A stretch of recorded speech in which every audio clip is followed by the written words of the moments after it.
स्वागत है। बड़ी खबरदार रुख करांगे। साबका एमएलए बोनी अजनाला तो मुड़ तो रंगदारी मंगी गई है। रंगदारी मंगण वाले ने खुद ਨੂੰ लॉरेंस गैंग ਦਾ ਦੱਸਿਆ 5 ਲੱਖ ਦੀ रंगदारी ਦੀ ਮੰਗ ਕੀਤੀ गई है। WhatsApp कॉल ਦੇ जरिए रंगदारी मंगी गई है और बोनी अजनाला ने पुलिस के दस्सी कि शिकायत दर्ज करवा दी और पहला भी लॉरेंस का नाम लैके बोनी अजनाला तो रंगदारी मंगी गई थी, यानी कि एमएलए तक जी है पहुंच की जा रही है। हालांकि यह अहम सवाल है कि आखिरकार वाकई लॉरेंस के गैंग के वालों रंगदारी मंगी गई है, किसी कोर्ट के वालों अजे इस ते सवालिया निशान है। हालांकि कहा जा रहा है कि लॉरेंस गैंग के वालों ही जी है रंगदारी मंगी गई और पहला भी लॉरेंस का नाम लैके ही रंगदारी जी मंगी गई थी। फिलहाल पुलिस को शिकायत पहुंच गई है।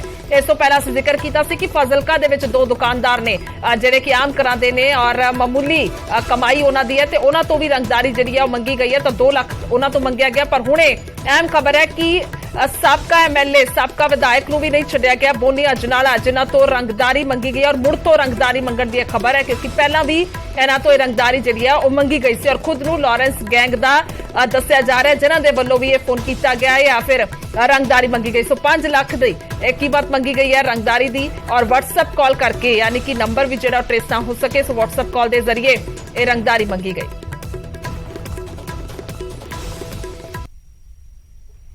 ਧਮਕੀਆਂ ਦੇਣ ਅਤੇ ਫਰੌਤੀ ਮੰਗਣ ਦੀਆਂ ਵਾਰਦਾਤਾਂ ਆਮ ਹੁੰਦੀਆਂ ਜਾ ਰਹੀਆਂ ਨੇ, ਪਰ ਤਾਜ਼ਾ ਮਾਮਲਾ ਸਾਬਕਾ ਵਿਧਾਇਕ ਦੇ ਨਾਲ ਜੁੜਿਆ ਹੋਇਆ। ਤਾਂ ਇਸ ਵੇਲੇ ਅਸੀਂ ਅਮਰਪਾਲ ਬੋਨੀ ਜੋ ਕਿ ਅਜਨਾਲਾ ਤੋਂ ਸਾਬਕਾ ਵਿਧਾਇਕ ਨੇ ਉਹਨਾਂ ਦੇ ਘਰ ਦੇ ਬਾਹਰ ਆ ਔਰ ਮਾਮਲਾ ਇਹ ਹੈ ਕਿ ਅਮਰਪਾਲ ਬੋਨੀ ਵੱਲੋਂ ਪੁਲਿਸ ਨੂੰ ਸ਼ਿਕਾਇਤ ਦਿੱਤੀ ਜਾਂਦੀ ਹੈ ਕਿ ਉਹਨਾਂ ਨੂੰ ਇੱਕ WhatsApp ਕਾਲ ਕਰਕੇ ਧਮਕਾਇਆ ਜਾਂਦਾ ਔਰ ਜਿਸ ਵੱਲੋਂ ਕਾਲ ਕੀਤੀ ਗਈ ਸੀ ਉਸਨੇ ਆਪਣਾ ਨਾਮ ਗੁਰਪ੍ਰੀਤ ਸਿੰਘ ਦੱਸਿਆ ਅਤੇ 2.5 ਲੱਖ ਰੁਪਏ ਦੀ ਮੰਗ ਕੀਤੀ ਗਈ ਔਰ ਉਸ ਤੋਂ ਬਾਅਦ ਮਾਮਲਾ ਜਦੋਂ ਪੁਲਿਸ ਦੇ ਕੋਲ ਪਹੁੰਚਿਆ ਤਾਂ ਪੁਲਿਸ ਵੱਲੋਂ ਇਸ ਦੀ ਜਾਂਚ ਸ਼ੁਰੂ कर दी गई है। फिलहाल अमरपाल बोनी के नाल संपर्क करने की कोशिश की जा रही है, पर उन्होंने वालों इस मामले ते फिलहाल कोई भी गलबात जी नहीं की जा रही। पर दूसरे पासे जो पुलिस वालों FIR दर्ज की गई है उसके मुताबिक ये मामला है कि 2.5 लाख रुपए की मांग की गई सी और उस तो बाद एक अकाउंट नंबर भी जो है वो WhatsApp ते भेजा गया सी और शख्स ने अपने आप नूं लॉरेंस बिश्नोई का साथी दस्या सी। हालांकि पुलिस की जांच तो बाद यह स्पष्ट होएगा कि आखिरकार फोन कॉल करने वाला शख्स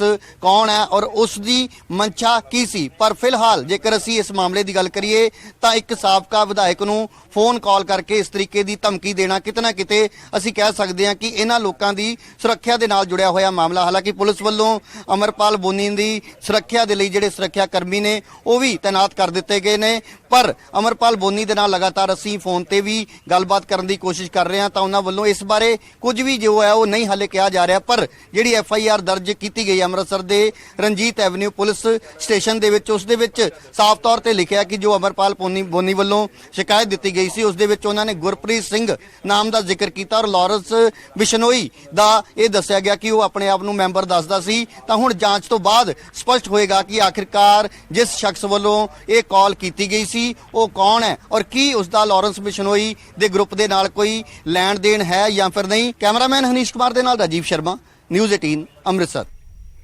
अगे बढ़ते हैं तो उधर दिल्ली पहुंचे पंजाब कांग्रेस के एमएलए ते सांसद। कांग्रेस ने दसी कि अज अपने सारे एमएलए ते सांसदां नूं बुलाया और पार्टी हैडक्वार्टर से मीटिंग होएगी। मीटिंग के लिए सद्या गया है। राहुल तो ईडी की पुछगिछ और अग्निपथ का मुद्दा जो वड्डा मुद्दा है सो उसनूं लैके मीटिंग हो सकती है और केंद्र सरकार नूं घेरन दे लई रणनीति जिहड़ी है वो बनाई जाएगी, यानी कि किस तरह दे नाल अगे वास्ते विरोध प्रदर्शन तो लैके होर जिहड़े कार्रवाई है पार्टी पद्धर ते कीती जावे, क्योंकि लगातार खास तौर पर जेकर राहुल तो ईडी की पुछगिछ की गल की जाए तो प्रदर्शन वेखण नूं मिले ने। पंजाब समेत पूरे देश के ਵੱਖ-ਵੱਖ ਥਾਈਂ खास तौर पर दिल्ली के वड्डे प्रदर्शन वेखण नूं मिले और उत्थे ही अग्निपथ नूं लैके भी जिहड़ा है वो सत्याग्रह किया गया सी। तां हुण किस तरह दे नाल अगे दी रणनीति रहण वाली है तो सारे एमएलए जिहड़े ने वो सद्दे गए ने कांग्रेस के। इस तो इलावा संसद मैंबर जो मौजूदा ने उन्हां नूं सद्दिया गया ताकि अगे दी रणनीति जिहड़ी है कड़ी जावे ताकि किस तरह दे नाल अगे वास्ते जिहड़ा है वो प्रदर्शन होवे। दस दईए कि विधान सभा का इजलास भी है, सो उस तो पहला ये मीटिंग जिहड़ी है वो काफी अहम।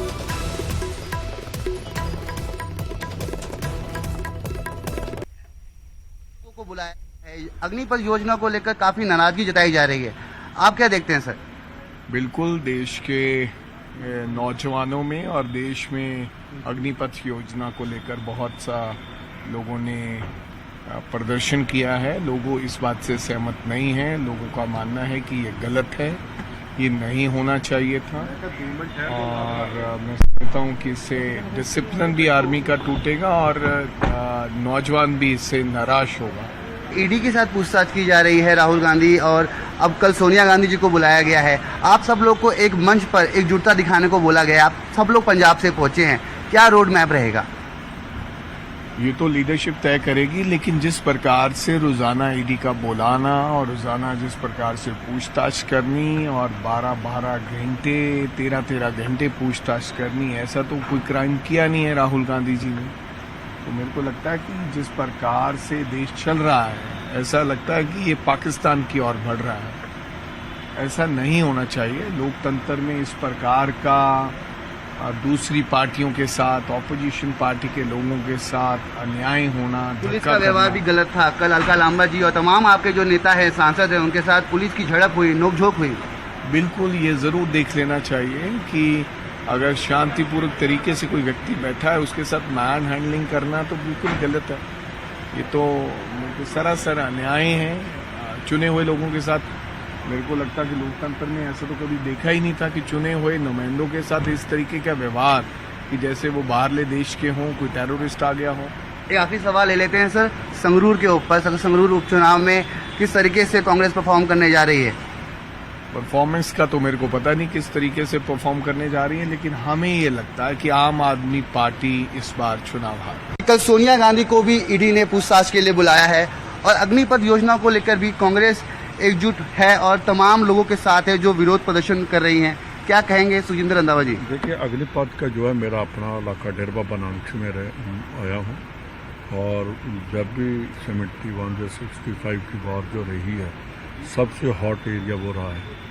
और पाकिस्तान और इंडिया की सबसे अगर कोई ज़बरदस्त फाइट हुई है तो उस एरिया में हुई है, डेरबा बनारस सेक्टर में। आर्मी को भी पता है और गवर्नमेंट को भी पता है कि वो बहुत सेंसिटिव एरिया है। तो जो अग्निपथ को नाम दिया गया है, आर्मी में कभी भी एडहॉक की नहीं चलता कि एडहॉक पर ये वो तो है नहीं, कोई एजुकेशन डिपार्टमेंट का कोई और नहीं है।